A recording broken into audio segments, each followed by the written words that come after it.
Everyone, আসসালামু আলাইকুম। Welcome to daily diary series. সবাইকে গুড মর্নিং। চলো সকালটা স্টার্ট করা যাক।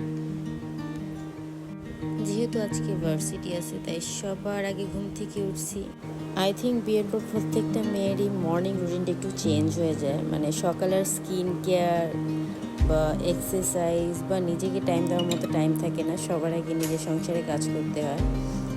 যদিও আমার করার প্রয়োজন ততটা পড়ে না, বাট মাঝে মধ্যে আর কি বলে না, ফ্যামিলিকে খুশি করার জন্য বা এই তো আজকে তাই তাড়াতাড়ি উঠে আমি ভাবলাম যে মর্নিংয়ে ব্রেকফাস্ট রেডি করা যাক, দেন রেডি হবো হচ্ছে ভার্সিটির জন্য।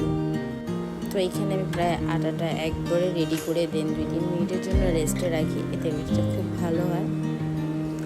যেহেতু নতুন নতুন সংসার, অনেক কাজ শিখছি আস্তে আস্তে। কিছুটা আম্মুর কাছ থেকে শিখেছি, কিছুটা শাশুড়ির কাছ থেকে শিখতেছি। আর যেহেতু এখনও ছোট, অনেক অনেক কাজই হয়তো বা করতে পারি না, সেটার জন্য আম্মি অনেক হেল্প করে।